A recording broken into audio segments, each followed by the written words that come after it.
नमस्कार, मैं हूं आचार्य सतीश अवस्थी और आपका बहुत स्वागत करता हूं लव विद एस्ट्रोलॉजी में। लव विद एस्ट्रोलॉजी तुम्हारे जीवन को सर्वसुलभ करती है।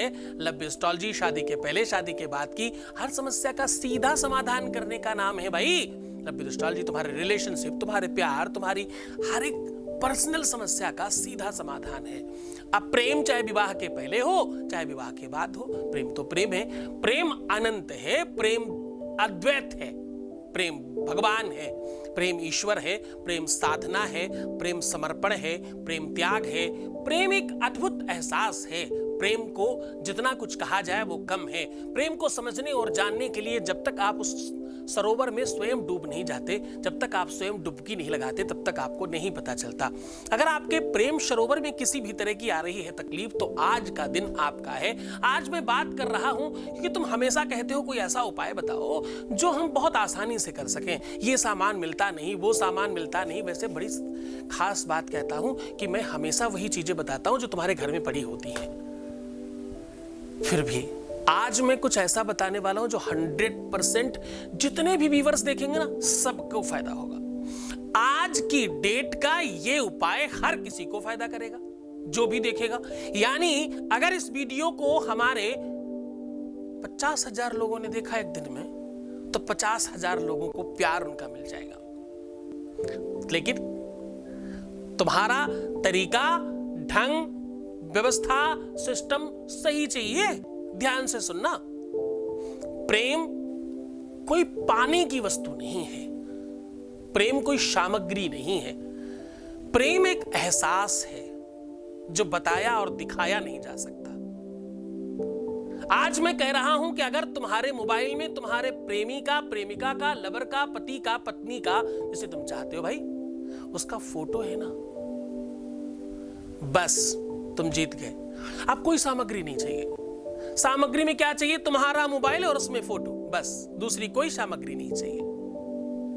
अब आपको यह काम करना है सायंकालीन 11:30 बजे से लेकर के 1:30 बजे के बीच में।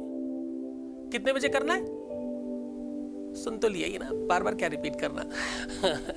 तो ये इस बीच में आप काम कर लें।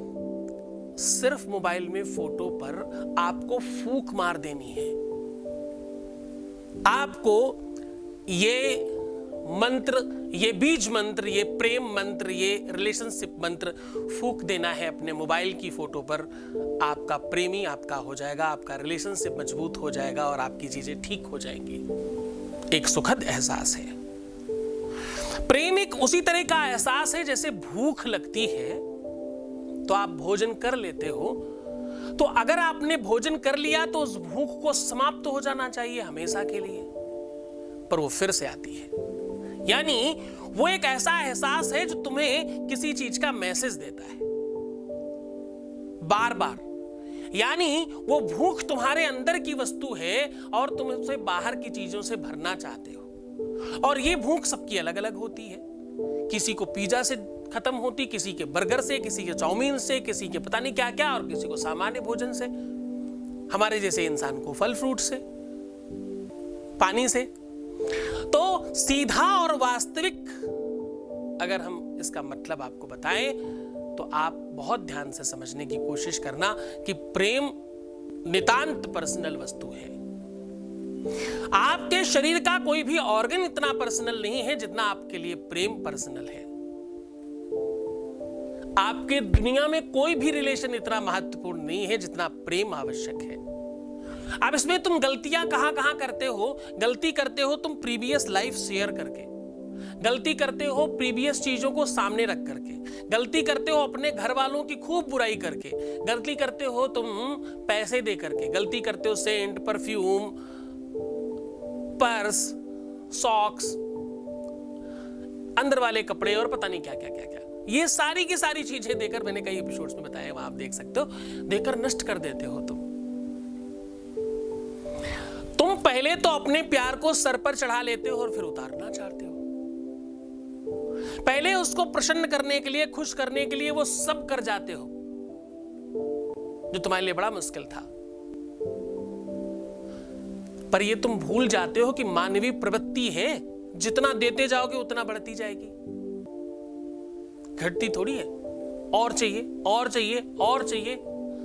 भूख है ना, ये तो समाप्ति नहीं होगी कभी। आपको अपने रिलेशनशिप को परस्पर रखने की आवश्यकता होती है। अपने किसी भी रिलेशन को, बच्चों को ही ले लीजिए। जब आप बच्चों को बहुत सर पे चढ़ा लेते हो तो फिर नहीं उतरते नीचे। फ्रेंड्स को ले लीजिए। कितने सारे दुनिया में लोग हैं जो लाड प्यार में बच्चों को बर्बाद कर लेते हैं। अतिशय किसी भी चीज की नुकसानदेह। अति सर्वत्र वर्जते, ऐसा वेद कहता है। किसी भी चीज की अति नहीं होनी चाहिए। और बहुत ध्यान से समझना, तुम्हें इस बात का बहुत ध्यान रखना है कि तुम्हारा रिलेशनशिप में डर कि कहीं छूट ना जाए, करते जाओ, ये कर दो नहीं तो छूट जाएगा, ये कर दो नहीं तो छूट जाएगा। बस ये पहला अध्याय है जहां से निश्चित हो गया कि तुम्हारा रिलेशन टूटेगा ही, खत्म होगा ही, बर्बाद होगा ही। ये सब नहीं रखना चाहिए। परस्परता चाहिए, इक्वलिटी चाहिए, दोनों तरफ बराबर आग होनी चाहिए।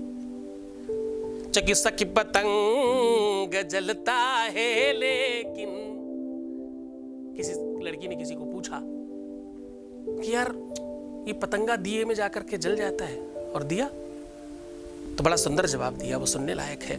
सखी पतंग जलता है, लेकिन संग संग दीपक जलता है, दोनों ओर प्रेम पलता है, दोनों ओर।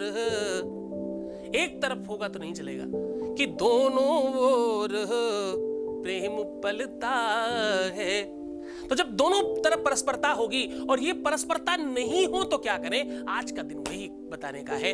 आज हम वही सब बात कर रहे हैं कि अगर परस्पर प्रेम नहीं है, अगर परस्पर दोनों एक दूसरे को बांधते नहीं है, एक तरफा रिश्ता चलाने की कोशिश की जा रही है, अगर इस रिलेशन को तुम अकेले खींच रहे हो और तुम उससे असंतुष्ट हो, इस बात से तुम चाहते हो कि भाई तुम्हारा रिलेशन परस्पर हो जाए, बराबरी में आ जाए, कोई भी वो रिलेशन हो, वो चाहे कितना भी पर्सनल हो, वो चाहे तुम्हारी मैरिज लाइफ की बात हो, चाहे पर्सनल लाइफ की बात हो, चाहे किसी भी तरह की बात हो, हर एक परिस्थिति में, हर एक सिचुएशन में हम तुम्हारे साथ में हैं।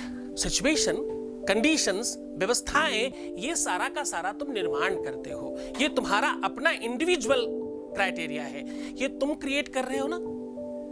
तुम्हारा डर, तुम्हारा भय, तुम्हारी व्यवस्था और तुम्हारा उन्माद तुम क्रिएट कर रहे हो। ये तुम्हारा है, ये तुम्हारी व्यवस्था है, और इसको तुम मजबूत कर सकते हो। अब हम बात कर रहे हैं इसको कैसे सब ठीक किया जा सकता है। डर, भय, आपको एक बात पता है, डर संदेह का दूसरा नाम है, डर कंफ्यूजन का दूसरा नाम है, या यूं कह लो कि भ्रम का दूसरा नाम डर है। जब तुम भ्रमित होते हो तो डरते हो। बचपन से तुम्हें किया जा रहा है चुपचाप सो जा, नहीं तो बाहर से डॉगी आ जाएगा, अभी बिल्ली आएगी और पकड़ने वाले बाबा जी आने वाले हैं। ये सब क्या था एक्चुअली? ये सारा का सारा भ्रम था, ऐसा सच थोड़ी था। तो वो भ्रम ही डर है। जिस भी डर में तुम हो, उस भय से बाहर आ जाओ, क्योंकि ध्यान रखना, भय हमेशा तुम्हें कमजोर करेगा और सब बर्बाद कर देगा। तो उस भय से, इस अव्यवस्था से, ये सारी की सारी सिचुएशन से बाहर आने के लिए आज तुम्हें क्या चाहिए? मोबाइल में उनकी फोटो खींचने मत लग जाना। तो खींच मेरी फोटो तो खींच फोटो खींचनी नहीं, आपके पास अपने पास रहेगी। तो आप उस फोटो को, अब देखो साहब, थोड़ी तो मस्ती चाहिए। प्रेम की बात है ना, प्रेम ऐसे थोड़ी चलता है। हम तो तुम्हें सिखाते ही हैं कि मस्ती करो, हंसो, खूब मुस्कुराओ, अपने को सुंदर बनाओ और पानी खूब पियो। ये तो मैं रोज सिखाता हूं। प्रीवियस लाइफ मत बताओ, घर की बुराई मत करो, अपनी गलत चीजें सामने प्रस्तुत मत करो, अच्छी अच्छी चीजें रखो यार। हाँ, दिल का मेहमान है तुम्हारा, अच्छी अच्छी चीजें रखो उसके सामने, बुरी चीजें क्यों रख देते हो? रोक दो। तो आज तुम्हें चाहिए मोबाइल में वो फोटो जिनको तुम परस्पर करना चाहते हो, जिन्हें तुम पाना चाहते हो, जिसे अपना बनाना चाहते हो, जिसे अपने बराबर में खड़ा करना चाहते हो, वो चाहे कोई भी रिलेशन हो। उसके लिए सिर्फ तुम्हारी मोबाइल में एक पिक्चर चाहिए, और ये काम आपको जो हमने समय बताया उस समय के अंतराल में ही करना है, उसके बीच में ही करना है, ना उसके पहले ना उसके बाद।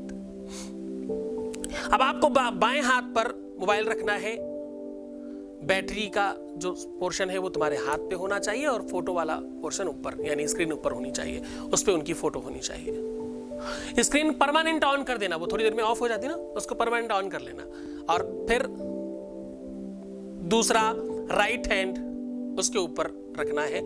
ये काम आपको नितांत पर्सनल एकांत में करना है। ये काम आपको नितांत पर्सनल और एकांत में करना है। ये काम ऐसी जगह करना है जहां आपके अलावा और कोई ना हो। कोशिश करें जितना ज्यादा आप उस समय सुंदर और आकर्षक हो, जितना ज्यादा आप बेहतरीन हो सके, जितना ज्यादा आप उस हिसाब से हो सके जैसा तुम्हारा पार्टनर तुम्हें पसंद करता है, तो आपके लिए ज्यादा अच्छा होगा। और इस मंत्र को बोलकर फूंक मार देनी है। और फूंक मारते समय ये ध्यान रखना है, इस बात का बहुत खास ख्याल रखना है कि आपकी श्रद्धा, विश्वास और गुरु के प्रति आदर और गुरु का आदेश होना बहुत आवश्यक है, वरना काम होना असंभव हो जाएगा। ये फूंक मारते समय आपको ध्यान रखना है कि वो काम हो ही जाएगा, ऐसा विश्वास होना चाहिए। और वो फूंक में ताकत आपको गुरु आदेश से मिलेगी, गुरु की कृपा से मिलती है। कोई भी उपाय काम नहीं करता, उपाय करता है गुरु का आदेश। गुरु कह रहा है ना, इसलिए काम होगा। कितने ऐसे पुराने पंडितों को, गुरुओं को देखा है, वो सबको एक ही बात बोलते थे, जाओ राम राम करो, जाओ राम राम करो, काम होगा। कोई किसी को बच्चा हो रहा है, किसी को एजुकेशन मिल रही, काम अलग अलग, उपाय एक, जाओ राम राम करो। उपाय तब काम करता है जब गुरु का आदेश होता है, गुरु के प्रति समर्पण हो। तो मंत्र क्या करना है? ओम ऐंकारी सृष्टि रूपायै ह्रुंकाली प्रतिपालिका ह्रुंकाली काम रूपण्यै बीज रूपे नमोस्तुते।